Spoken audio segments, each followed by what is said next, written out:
പ്രിയഗതിയുടെ വലിയ നാമത്തിന് മാത്രം ഉണ്ടായിരിക്കട്ടെ. ദോഹ MSC ഇടവകയുടെ വികാരിമാർ ബഹുമാനിതരായ MS ജോയച്ചൻ ജോസച്ചൻ, ഇന്ന് വിശുദ്ധ കുർബാന ചൊല്ലി നമ്മെ അനുഗ്രഹിച്ച ബഹുമാനിയായ തോമസ് അച്ഛൻ, ഈ ഇടവകയുടെ acting trustee mister KC Joseph, secretary Shri PV Mathew, committee അംഗങ്ങൾ, സഭാ മാനേജിംഗ് കമ്മിറ്റി അംഗം ശ്രീ തോമസ് കണ്ണങ്കര, ആധ്യാത്മിക സംഘടനാ പ്രവർത്തകരെ, വിശ്വാസികളുടെ സമൂഹമേ, മലങ്കര ഓർത്തഡോക്സ് സഭ 1960 വാർഷികവും കാതോലിക്ക ശതാബ്ദിയുടെ പുനഃസ്ഥാപനത്തിന്റെ ശതാബ്ദിയും വളരെ പ്രൗഢഗംഭീരമായിട്ട് ആഘോഷിച്ചു കഴിഞ്ഞിരിക്കുകയാണ്. ഈ ഒരു മഹാസമ്മേളനം കേരളം അടുത്ത കാലത്ത് കണ്ടിട്ടുള്ളതിൽ ഏറ്റവും കൂടുതൽ ജനങ്ങൾ സംഘടിച്ചതും വളരെയധികം ഡിസിപ്ലിനുമായിരുന്നു. ആ സംഗമത്തിൽ കൂടെ ഇവിടെ പരിശുദ്ധ ബാബാജി ഇന്നത്തെ സമൂഹത്തിന് നല്ല ഒരു മെസ്സേജ് വളരെ ഇതായിട്ട് കൊടുത്തിട്ടുണ്ട്. അങ്ങനെ എന്ത് രീതിയിലും സഭയ്ക്ക് അഭിമാനിക്കാവുന്ന ഒരു മഹാസംഭവമായിട്ട് മാറി, ഒരു ശതാബ്ദി ആഘോഷമായിട്ട് അത് മാറിയിരിക്കുന്ന സമയമാണ്. നമ്മുടെ ഈ ശതാബ്ദി ആഘോഷങ്ങൾ ഇതുകൊണ്ടനുബന്ധിച്ചിട്ടുള്ള വിഷയങ്ങൾ, ആ മെസ്സേജുകൾ നമ്മുടെ ഇന്നത്തെ ഇളം തലമുറയ്ക്ക് ശരിയായിട്ട് കൊടുക്കാൻ സാധിച്ചിട്ടുണ്ടോ? അല്ലെങ്കിൽ മറ്റ് സാമുദായിക രാഷ്ട്രീയ നരകളിൽ നമുക്ക് ശരിയായിട്ട് എത്തിക്കുവാൻ സാധിച്ചിട്ടുള്ള ഒരു ക്വസ്റ്റ്യനാണ്. നമ്മുടെ ഇളം തലമുറയെ കുറിച്ച് നമുക്ക് ചിന്തിക്കാം. ഇന്ന് നമ്മുടെ ആചാരാനുഷ്ഠാനങ്ങളെല്ലാം വളരെ ഭംഗിയായിട്ട് നടത്തുന്നു. പള്ളികളിലെല്ലാം നമ്മൾ ഭക്തിപരമായ ആരാധനകൾ നടത്തുന്നു. നമ്മുടെ മരിച്ചുപോയ പിതാക്കന്മാർക്ക് വേണ്ടി വിശുദ്ധ കുർബാന ചൊല്ലിക്കുകയും അവരെ ഓർക്കുകയും ചെയ്യുന്നു. വീടുകൾ, ഭവനങ്ങൾ ഉദാശ ചെയ്യുന്നു. എല്ലാത്തിലും നമ്മൾ ശുഷ്കാന്തി കാണിക്കുന്നുണ്ട്. പക്ഷേ ഈ വരാൻ പോകുന്ന നമ്മുടെ ഈ കുഞ്ഞുങ്ങളുടെ തലമുറ ഈ വിശ്വാസങ്ങളും ആചാരങ്ങളും അവർ കൊണ്ടു നടക്കുമോ? നമ്മൾ മരിച്ചു കഴിഞ്ഞാൽ നമ്മൾക്ക് വേണ്ടി ഒരു പ്രാർത്ഥന ചൊല്ലിക്കാൻ ഇവർ നമ്മുടെ ഇടവകയിലോട്ടോ നമ്മുടെ അടക്കിടത്തോട്ടോ ഇവർ വരുമോ? ഇങ്ങനെയുള്ള പല ചോദ്യങ്ങളും നമുക്കിന്ന് നമ്മുടെ മനസ്സിൽ ആക്കേണ്ട ഒരു സമയമാണിത് എന്ന് ഞാൻ ചിന്തിക്കുന്നു.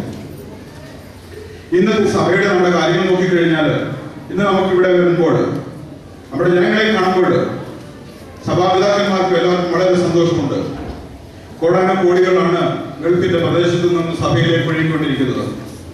സഭയിൽ നിന്ന് വളരുന്നതും നമ്മുടെ ദാനശീലരായ നമ്മളെപ്പോലുള്ള നിങ്ങളെപ്പോലുള്ള മറ്റ് നമ്മുടെ ജനങ്ങളുടെ ഒരു വലിയ രീതിയാണ്. ഇത് ഒരു കൊയ്ത്ത് കാലം എന്ന് പറയാം. നമ്മുടെ മുൻ പിതാക്കന്മാർ നമ്മളെ പഠിപ്പിച്ചതുകൊണ്ടാണ് നമ്മുടെ ഇടവകയിലൂടെ ഇവിടെ വന്നിരിക്കുന്നത്. ഇത് നമ്മുടെ വരാൻ പോകുന്ന തലമുറ കാണിക്കുമോ? ഈ കൊയ്ത്ത് കാലം എത്ര നാളും സഭയിൽ നീണ്ടു നിൽക്കും? ഇതൊരു വലിയ ചോദ്യമാണ്. ഇത് നീണ്ടു നിൽക്കണമെങ്കിൽ വീണ്ടും നമ്മൾ വിതയ്ക്കേണ്ടിയിരിക്കുന്നു. ആ വിതച്ചത് മാത്രം പോരാ, അത് ശരിയായിട്ട് വളർന്ന് കൊയ്യാനായിട്ട് കൊണ്ടാണ്. ഇല്ലെന്നുണ്ടെങ്കിൽ അടുത്ത് വരുന്ന 10 വർഷമോ 15 വർഷമോ 20 വർഷമോ കഴിയുമ്പോൾ പട്ടിണി കാലം തുടങ്ങും. ഇത് സഭ ഉണർന്ന് ചിന്തിക്കണം എന്ന് സഭാ നേതൃത്വത്തിലും മറ്റൊരു ചിന്തകൾ വന്നിട്ടുണ്ട്. ഇന്നത്തെ യുവതലമുറയെ സഭയോട് അടുക്കത്തോളം സഭയിൽ ചേർന്ന് നിൽക്കത്തോളവും നമുക്ക് വേണ്ടി പ്രാർത്ഥിക്കാൻ കടപ്പെട്ടവരായിട്ട് നിൽക്കാനായിട്ടും ഒരു ശ്രമം സഭയിൽ നടക്കണം. കൊയ്ത്തുകാലം അതിരുന്നാൽ അല്ലെങ്കിൽ നിൽക്കുകയില്ല. AD 52 മാർത്തോമാ ശ്ലീഹ ഇന്ത്യയിൽ സ്ഥാപിച്ച ഈ സഭയുടെ പാരമ്പര്യം എന്ന് പറയുന്നത് കേരളത്തിലുള്ള എല്ലാ ക്രൈസ്തവ സഭകളുടെയും പാരമ്പര്യമാണ്. അത് മലങ്കര ഓർത്തഡോക്സ് സുറിയാനി സഭയ്ക്ക് മാത്രമായിട്ട് അവകാശപ്പെടുന്നതല്ല, എല്ലാവർക്കും തന്നെ അവകാശപ്പെടുവാൻ സാധിക്കും. 1653 ജാനുവരി 3 കുരിശ് സത്യം നടക്കുന്നതുവരെ മലങ്കരയിൽ ഒരൊറ്റ സഭയെ ഉണ്ടായിരുന്നുള്ളൂ, അല്ലെങ്കിൽ കേരളത്തിൽ ഒരൊറ്റ സഭയെ ഉണ്ടായിരുന്നുള്ളൂ. മാർത്തോമാ ശ്ലീഹ മർത്തോമൻ മാർഗം സ്വീകരിച്ച മലങ്കര നസ്രാണികൾ എന്ന്, അതായത് മാർത്തോമാ ശ്ലീഹയുടെ മാർഗം സ്വീകരിച്ച മലങ്കരയുടെ പ്രദേശത്ത് ജനിച്ചു വളർന്ന നസ്രായനായ യേശുവിനെ പിന്തുടരുന്ന ഒരു കൂട്ടം ജനങ്ങളായിരുന്നു. 1653 ശേഷമാണ് ഇവിടെ സഭകൾ ഉണ്ടാകുന്നത്. ഇതിന്റെ പൂർണ്ണമായ വിലയിരുത്തലുകളും ഞാൻ മുമ്പ് പറഞ്ഞ കാര്യങ്ങളും താഴെ 2ാം സെഷനിൽ നമ്മൾ ഡിസ്കസ് ചെയ്യുന്നതായിരിക്കും. ഇന്ത്യ മഹാരാജ്യത്തിന്റെ ചരിത്രവും ഇന്ത്യ മഹാരാജ്യത്തിൽ ഉണ്ടായിട്ടുള്ള നമ്മുടെ ഈ സഭയുടെ ചരിത്രവും മാർത്തോമൻ ഈ നസ്രാണി സമൂഹത്തിന്റെ ചരിത്രവും തമ്മിൽ പല ബന്ധവും നമ്മുടെ പ്രകടനം കാണാൻ സാധിക്കുന്നുണ്ട്. ഇന്ത്യക്കാരായ ഭാരതീയരായിട്ടുള്ള എല്ലാവരും അതിഥി ദേവോഭവ എന്ന് ചിന്തിക്കുന്ന വിശ്വസിക്കുന്ന ആ പ്രമാണം കാത്തു സൂക്ഷിക്കുന്ന ഒരു കൂട്ടം ജനങ്ങൾ ആയിരുന്നു.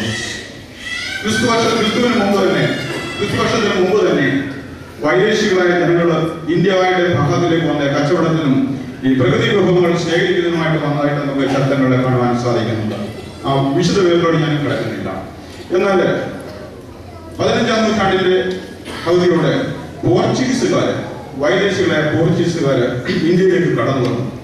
അവരോടൊപ്പം ഉണ്ടായിരുന്ന മിഷണറിമാരും ഈ പോർച്ചുഗീസുകാരും ഇന്ത്യയിൽ ഇങ്ങനെ വളർന്നു നിൽക്കുന്ന നല്ലൊരു ക്രിസ്തീയ സമൂഹത്തെ കണ്ടു കഴിഞ്ഞപ്പോൾ അവർക്ക് ഇതിനെ കീഴടക്കണമെന്നൊരു മോഹമാണ് അന്നുണ്ടായത്. അത്ര നാൾ വരുന്ന ഒരു സമൂഹവും ഒരു ജാതിയും ഈ മോഹം ഉണ്ടായില്ല. ഇവർക്ക് മാത്രം അതിഥിയായിട്ട് കടന്നു വന്ന് നമ്മുടെ ഭവനങ്ങളിൽ പ്രാർത്ഥിച്ച് നമ്മുടെ ആതിഥേയം സ്വീകരിച്ചവരെ കുറച്ചൊന്ന് കഴിഞ്ഞപ്പോൾ നമ്മളെ കീഴടക്കാനുള്ള ഒരു ശ്രമമാണ് നടത്തിയത്. അത് വിജയിച്ചു. 1599 ഉദയംപേരോട് സുന്നതദോസ് വിളിച്ചു കൂട്ടിക്കൊണ്ട് നമ്മുടെ സഭയെ പാശ്ചാത്യ സഭയ്ക്ക് കീഴടക്കി. നമ്മുടെ ആചാരാനുഷ്ഠാനങ്ങളെല്ലാം തന്നെ മാറ്റിമറിച്ചു. പള്ളികളെല്ലാം അവരുടെ നിയന്ത്രണത്തിലായി. നമ്മുടെ ക്രമങ്ങളും നമ്മുടെ ചരിത്രങ്ങളും എല്ലാം തന്നെ ചുട്ടുകരിച്ചു. പട്ടക്കാരുടെ വിവാഹങ്ങൾ നിർത്തി, പട്ടക്കാരുടെ കുടുംബജീവിതം അവസാനിപ്പിച്ചു. നമ്മുടെ ഭാരതീയമായ എല്ലാം മാറ്റിക്കൊണ്ട് വൈദേശിക ഒരു പാശ്ചാത്യ രീതിയിലേക്ക് സഭയെ അതിന് മനം നൊന്ന് പ്രയാസപ്പെട്ട് നമ്മുടെ പിതാക്കന്മാര് ഈ മട്ടാഞ്ചേരിയിൽ ഒത്തുകൂടി നടത്തിയ ഒരു സംഭവമാണ് ഊനൻകുരിശ് സത്യം എന്ന് പറയുന്നത്. ആ സത്യത്തിൽ പറയുന്ന ഒരു ചില വേർഡ്സ് ഉണ്ടായിരുന്നു. ഇനി ഈ പാശ്ചാത്യ, ഈ വൈദേശി, ഈ പറങ്കി, ഈ സഭകളുമായിട്ട് ഞങ്ങൾക്ക് ഇനി ബന്ധമില്ല, ഞങ്ങൾക്ക് ഭാരതീയം മാത്രം, മാർഗം മാത്രം എന്ന് പറഞ്ഞ ഒരു സത്യപ്രതിജ്ഞ എടുത്തതാണ് കേരളത്തിലെ എല്ലാ, അല്ലെങ്കിൽ അന്ന് മലങ്കരയിൽ ഉണ്ടായിരുന്ന എല്ലാ സഭാമക്കളും. ഇന്നും നമ്മൾ വിഘടിച്ച് മാറി നിൽക്കുന്ന എല്ലാ സഭാമക്കളും ചേർന്നെടുത്ത് ഒരു കയറിൽ, ഒരു കുരിശിന്റെ മണ്ടയിൽ ഒരു കയറ് കെട്ടി അതിൽ വിശ്വാസത്തോടെ പിടിച്ച് സത്യം ചെയ്ത ഒരു സത്യമാണ് ഇത് പറയുന്നത്. ഞങ്ങൾക്ക് മാർത്തോമൻ അറക്കുന്നില്ല ഭരണം മതി, ഞങ്ങൾ വൈദേശിക മേധാവിത്വം വേണ്ട. അത് തന്നെയാണ് ഇന്നും ഈ സഭ പറഞ്ഞുകൊണ്ടിരിക്കുന്നത്. ഞങ്ങൾക്ക് വൈദേശിക മേധാവിത്വം ആവശ്യമില്ല, ഞങ്ങൾക്ക് ഞങ്ങളുടേതായിട്ടുള്ള പാരമ്പര്യമുണ്ട്, ഞങ്ങളുടെ പിതാവ് പഠിപ്പിച്ച ഒരു ആചാര അനുഷ്ഠാനങ്ങൾ ഞങ്ങൾ പാർത്തുകൊണ്ട് പോകുന്നു, ഞങ്ങൾക്കിത് മതി എന്ന് പറയുന്ന ഒരു സംഭവമാണ് ഇപ്പോഴും നമ്മുടെ സഭയിൽ നടന്നുകൊണ്ടിരിക്കുന്നത്. ഈ ഒരു സത്യം ഒന്നിച്ച് കൂടുതൽ എടുത്ത ഈ ജനങ്ങൾ എങ്ങനെയാണ് പലതായിട്ട് മാറിയത്? പല സഭകളും എങ്ങനെ മാറി? ഒറ്റ വാക്കിൽ പറഞ്ഞു കഴിഞ്ഞാൽ പ്രലോഭനങ്ങൾക്കും സ്വാർത്ഥ താല്പര്യങ്ങൾക്കും അത് മാത്രം കണ്ടുകൊണ്ടാണ് നമ്മുടെ സഹോദരങ്ങളിൽ ചിലര് അപ്പുറത്തോട്ട് മാറുന്നതും മറ്റു സഭകളിലോട്ട് പോയിരിക്കുന്നതും മറ്റാതെ യാതൊരു കാര്യവുമില്ല. വിശ്വാസപരമായിട്ട് യാതൊരു കാര്യവും കാണുന്നില്ല. പല സമുദായങ്ങളിലും നമ്മളിപ്പോ കാണുന്നത് സെയിം കുർബാന, സെയിം രീതി, വലിയ വ്യത്യാസങ്ങളൊന്നുമില്ല. അപ്പോൾ എന്തുകൊണ്ട് അവർ മാറി? സ്വാർത്ഥ താല്പര്യങ്ങളും പ്രലോഭനങ്ങളും ആ ഒരു ചെറിയ ചിന്തകൾ കൊണ്ടും മാത്രമാണ്. അപ്പോൾ ഇതിൽ ഇന്ന് വരെ പിടിച്ചു നിൽക്കുന്ന സ്വാർത്ഥ താല്പര്യങ്ങൾക്കും പ്രലോഭനങ്ങൾക്കും കീഴ്പ്പെടാതെ, ഒരിക്കലും അടിമപ്പെടാതെ നിൽക്കുന്ന ഒരു ജനസമൂഹമായിരുന്നു നമ്മുടെ പിതാക്കന്മാർ, നമ്മുടെ പിതാവും, നമ്മുടെ വലിയ പിതാവും, നമ്മുടെ വല്യപ്പച്ചന്മാരും ഈ ഒരു സത്യത്തിൽ ഉറച്ചു നിൽക്കുന്നു. നീ എന്ത് തന്നാലും എനിക്ക് ആവശ്യമില്ല, എനിക്ക് എന്റെ സഭ, എന്റെ വിശ്വാസം എന്ന് പറഞ്ഞ പിതാക്കന്മാരുടെ അന്തസ്സുള്ള, അഭിമാനമുള്ള, പ്രൗഢിയുള്ള ഒരു കൂട്ടമാണ് ഇന്ന് നമ്മളിവിടെ മലങ്കര ഓർത്തഡോക്സ് സുറിയാനി സഭയിലിരിക്കുന്നത്. ഇന്നത്തെ രണ്ടാമത്തെ സെഷനിൽ ആ കാര്യങ്ങൾ നമ്മൾ ഡിസ്കസ് ചെയ്യുന്നതായിരിക്കും. എന്താണ് ഈ മലങ്കര സഭയുടെ പ്രത്യേകത? മറ്റു സഭകളിൽ നിന്നും ഈ സഭ എങ്ങനെ വിഭിന്നമായിരിക്കുന്നു?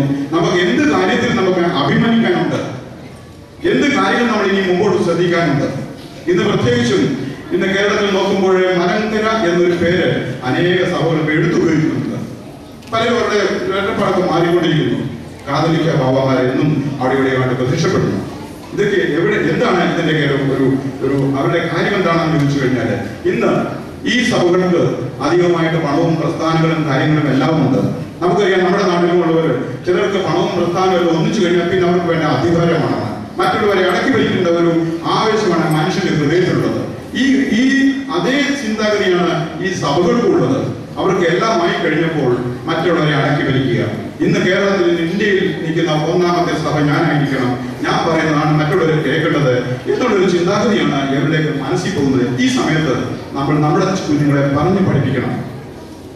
അല്ലെങ്കിൽ ഈ നമ്മൾ പറഞ്ഞ് പഠിപ്പിക്കുന്നതോടൊപ്പം തന്നെ ഇതര മത സമുദായങ്ങളെയും നമ്മളിത് പറഞ്ഞ് മനസ്സിലാക്കണം. നിങ്ങൾ എവിടെ നിന്ന് വന്നു, എന്താണ് നിങ്ങളുടെ പാരമ്പര്യം, എന്താണ് നിങ്ങളുടെ ആഗ്രഹം, എന്താണ് മനസ്സിന്റെ ഉള്ളിലെ നിങ്ങളുടെ അതിമോഹം എന്താണ് എന്ന് ഒരു ചോദ്യം അവരെ കൊണ്ട് തന്നെ ചോദിക്കണം. നമ്മൾ ചോദിക്കാൻ പാടില്ല. എന്റെ അഭിപ്രായത്തിൽ നമ്മുടെ സഹോദരങ്ങളാണ് ഈ കേരളത്തിലുള്ള എല്ലാവരും നമ്മൾ ഒരേ രക്തത്തിന്റെ അംശങ്ങളും സമാധാനമായിട്ട് ജീവിക്കേണ്ടവരുമാണ്. ഇന്നത്തെ പുതിയ കാലഘട്ടത്തിൽ ഈ ഇന്ത്യയിലെ കാലാവസ്ഥ നോക്കിക്കഴിഞ്ഞാലും ഒരുത്തർക്കും ഒരു കൂട്ടരെയും അടിമപ്പെടുത്തുവാനോ വലിയവനായാലും ചെറിയവൻ ഒരിക്കലും തന്നെ വലിയവനെ കീഴ്പ്പെടുന്ന ഒരു സാഹചര്യം അല്ലെന്നുള്ളത്. അങ്ങോട്ടും ഇങ്ങോട്ടും പരസ്പരം ബഹുമാനിക്കുകയും ആദരിക്കുകയും വിശ്വസിക്കുകയും ചെയ്തുകൊണ്ട് എല്ലാവരും അവനവൻ ഇരിക്കേണ്ട സ്ഥാനത്ത് ഇരുന്നുകൊണ്ട് മുമ്പോട്ട് പോകേണ്ട ഒരു സാഹചര്യമാണ് ഇന്ന് ലോകത്ത് എല്ലാവരും കാണുന്നത്. അടക്കി ഭരിക്കാൻ ആരും ആഗ്രഹിക്കുന്നില്ല. അതാണ് നമ്മൾ ഡെയിലി കാണുന്ന നമ്മുടെ ന്യൂസുകളിലെല്ലാം കാണുന്നത്. അത് ജനങ്ങളൊന്നും മനസ്സിലാക്കിയെടുക്കണം. ഇത് അങ്ങോട്ടും ഇങ്ങോട്ടും പരസ്പരം ബഹുമാനിച്ച് അവൻ ഇരിക്കേണ്ട സ്ഥാനത്തിരിക്കണം. ചേട്ടൻ ഇരിക്കേണ്ടത് ചേട്ടൻ ഇരിക്കണം, പിതാവിരിക്കേണ്ടത് പിതാവിരിക്കണം, പിതാവിരിക്കേണ്ടത് വാചിക്കാൻ കയറരുത്, ചേട്ടൻ ഇരിക്കേണ്ടത് ചേട്ടൻ, അനിയനിരിക്കേണ്ട അനിയന്. ആ സ്ഥാനങ്ങൾക്ക് ഈ നമ്മൾ പാലിച്ചുകൊണ്ട് മുമ്പോട്ട് പോകണം. ഇതിനൊരു മെസ്സേജാണ് നമ്മൾ ഈ വർഷം കൊടുക്കേണ്ടതും ഈ കൊടുക്കേണ്ടത് അത്യാവശ്യമായിട്ടിരിക്കുന്നത്.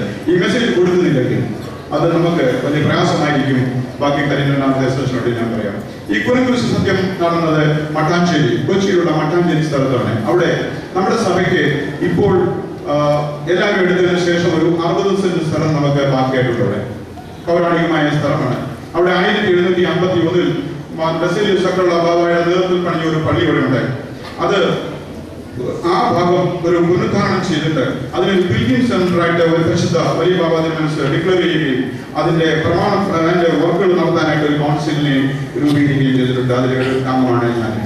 അതിനുശേഷം തുടർന്നുണ്ടായിട്ട് അവിടെ സഭയുടെ അല്ലെങ്കിൽ ഈ കൗൺസിലിന്റെയും പരിശുദ്ധ സഭയുടെയും ആഗ്രഹം എന്ന് പറയുന്നത് ആ പുരാതനമായ ആ ദേവാലയത്തിൽ ഒന്ന് പരിഷ്കരിച്ച് ഒന്ന് റിനോവേറ്റ് ചെയ്യുക എന്നുള്ളതാണ്. അതിന്റെ പിക്ചറുകൾ ഒരു പ്രത്യേക രീതിയിലുള്ള കൺസ്ട്രക്ഷനാണ്. ഈ കോൺക്രീറ്റ് സിമെന്റ് ഒന്നും ഇല്ലാതെ ഒരു പൗരാണികമായ രീതിയിൽ ചെയ്ത ഒരു ഭാരതീയ രീതിയിൽ തന്നെ ചെയ്യുന്ന ഒരു കൺസ്ട്രക്ഷൻ ഉണ്ട്. അത് ഇവിടെ സ്ക്രീനിൽ നിങ്ങൾക്ക് കാണുവാനായിട്ട് സാധിക്കും. അതിനുശേഷം അവിടെ ഒരു വലിയൊരു നല്ലൊരു മ്യൂസിയം ഉണ്ടാക്കുക, പിന്നെ ഒരു മോണമെന്റ് ഉണ്ടാക്കുക. ഇങ്ങനെ 3.5-4 കോടി രൂപയുടെ ഒരു പ്രസ്ഥാനം, ഒരു സംഗതി ഉണ്ടാക്കാനായിട്ടാണ് സഭ അവിടെ ആഗ്രഹിക്കുന്നത്. എന്തിനെന്ന് ചോദിച്ചു കഴിഞ്ഞാൽ 1960 മുതൽ ഇന്ന് വരെയുള്ള പൗരാണികം പറയുമ്പോൾ എന്തെങ്കിലുമൊക്കെ കാണിക്കണം. നമ്മുടെ കുഞ്ഞുങ്ങളെ പഠിപ്പിക്കണം. അവിടെ ഈ സ്ഥലത്ത് കടന്നു വരുന്ന വിദേശികളോ മറ്റു സഞ്ചാരികളോ മറ്റുള്ളവർക്ക് കാണിച്ചു കൊടുക്കാൻ എന്തെങ്കിലും നമ്മുടെ മലങ്കര സഭയ്ക്ക് നമുക്ക് ഉണ്ടായിരിക്കണം. ഇതാണ് നമ്മുടെ ഉദ്ദേശം. അതിനുവേണ്ടിയുള്ള പ്രവർത്തനങ്ങളാണ് നടന്നുകൊണ്ടിരിക്കുന്നത്. ഇതില് സഭയിൽ ആഗ്രഹിക്കുന്നത് ഈ സഭയിലെ എല്ലാ ജനങ്ങളിൽ നിന്നും 1 രൂപയെങ്കിലും ഈ പ്രസ്ഥാനത്തിലോട്ട് വന്ന് വീഴണമെന്നൊരു ആഗ്രഹമാണ്. ഇതെന്റേത് കൂടെ എന്നൊരു ചിന്ത. നമ്മുടെ പാരമ്പര്യം അനുസരിച്ചിട്ട് നമുക്ക് വൈദേശത്തൊന്നും പണം വരുന്നില്ല. നമ്മൾ ഈ ദേവാലയം ഉണ്ടാക്കിയത് എങ്ങനെ നിങ്ങൾക്കറിയാം. കടമെടുത്തും ഓരോരുത്തരുടെയും സംഭാവനകളും കൊടുത്ത് അതിനുശേഷം കടമെടുത്തിട്ടുമാണ് ഈ ദേവാലയം ഇവിടെ ഇങ്ങനെ ആക്കിയിരിക്കുന്നത്. പണ്ടത്തെ നമ്മുടെ പിതാക്കന്മാർ ചെയ്ത അതേ രീതി തേങ്ങ വിരിച്ചും കോഴിമുട്ട വിരിച്ച് കോഴി കൊടുത്തും പിടിയെടുത്തുമാണ് നമ്മുടെ ദേവാലയങ്ങൾ പണിഞ്ഞിരിക്കുന്നത്. അങ്ങനെയുള്ള ദേവാലയത്തിൽ നിന്ന് പ്രാർത്ഥിച്ചെങ്കിൽ മാത്രമേ അനുഗ്രഹം ഉണ്ടാകുള്ളൂ. ആരെങ്കിലും ഒരു ദേവാലയം പണിഞ്ഞു തന്നു കഴിഞ്ഞാൽ അവിടെ ഒരു പേപ്പർ എഴുതി കൊടുത്തു കഴിഞ്ഞാൽ അതിന് അനുഗ്രഹമില്ല. അപ്പോൾ ഈ ഒരു പ്രസ്ഥാനത്തിലേക്ക് സഭയിലെ എല്ലാ മക്കളുടെയും 1 രൂപ എങ്കിലും വരക്കൊണ്ടുള്ള ഒരു രീതിയാണ് നമ്മൾ കൊണ്ടുവരുന്നത്. ഈ ഒരു മെഡലിനാണ് ഇതിനൊരു വിലയല്ല വെച്ചിരിക്കുന്നത്. ഞങ്ങളുടെ ഈ സംരംഭത്തിൽ സഹകരിക്കുന്നവർക്ക് എന്തെങ്കിലും ഒന്ന് സഭയുടേതായിട്ട് ഒന്ന് കൊടുക്കുക. ഇത് പ്രാർത്ഥിച്ച ബ്ലസ് ചെയ്ത ഒരു മെഡലിനാണ്. ഇത് വീട്ടിൽ വയ്ക്കാനും അനുഗ്രഹത്തിനായിട്ടും എന്തെങ്കിലും ഒന്ന് കൊടുക്കുന്നത്. വിലയല്ല നോക്കുന്നത്. ഇത് 50,000, 25,000, 10,000 എന്ന രീതിയിലുണ്ട്. ഞാൻ കുറച്ച് പീസ് കൊണ്ടതിലുണ്ട്. ഇന്ന് ഇതിലൊരു പീസ് ബഹുമാനപ്പെട്ട KC ജോസഫ് ആക്ടിംഗ് ട്രഷറർ എടുക്കാമെന്ന് ഇപ്പോൾ എന്നോട് ആരംഭിച്ചിട്ടുണ്ട്. ഈ മെഡലിന് ഇനിയും വാങ്ങിക്കാൻ ആഗ്രഹമുള്ളവർക്ക് ഇനിയും താഴെ സമയമുണ്ട്. അല്ലെങ്കിൽ ഇപ്പൊ തന്നെ പേര് പറയാം, ഞങ്ങളത് സൂക്ഷിക്കാം. ഇതിന്റെ പേയ്മെന്റ് തരുന്നത് ചെക്ക് വഴിയായിട്ട് പരിശുദ്ധ ബാബാദിനയുടെ പേരിൽ ചെക്കുകൾ എഴുതുകയാണ്. അതുപോലെ തന്നെ എന്തെങ്കിലും സംഭാവന കിട്ടേണ്ട ആവശ്യമുണ്ട്. ഇപ്പോഴേ വളരെ അത്യാവശ്യമുണ്ട്. ഞാൻ അതിന്റെ വിശദം താഴെ ഞാൻ പറയാം. ആരെങ്കിലും പേയ്മെന്റ് തരുന്നുണ്ടെങ്കിൽ ഇടവക ട്രസ്റ്റി ഏൽപ്പിക്കാം, ബഹുമാനപ്പെട്ട വികാരി ഏൽപ്പിക്കാം. അത് ഒന്നായിട്ട് കളക്ട് ചെയ്തിട്ട് നിങ്ങൾക്ക് പരിശുദ്ധ ബാബാദിനയുടെ അഡ്രസ്സിലേക്ക് നിങ്ങൾക്ക് ഡയറക്റ്റ് അയക്കാൻ പറ്റും. ഈ പ്രോജക്റ്റിന്റെ ഫണ്ട് റൈസിംഗിന്റെ ഭാഗമായി എൻ്റെ ഉദ്ഘാടനം നമ്മുടെ കഴിഞ്ഞ വർഷത്തെ ട്രസ്റ്റിയും ഇപ്പോഴത്തെ ആക്ടിംഗ് ട്രസ്റ്റിയുമായിരിക്കുന്ന ബഹുമാനപ്പെട്ട KC ജോസഫ് നിന്ന് ഈ മെഡല് സഭയുടെ ഒരു ആദരവ് അദ്ദേഹത്തിന് നൽകിക്കൊണ്ട് ഇപ്പോൾ ഞാൻ ഉദ്ഘാടനം ചെയ്യാം.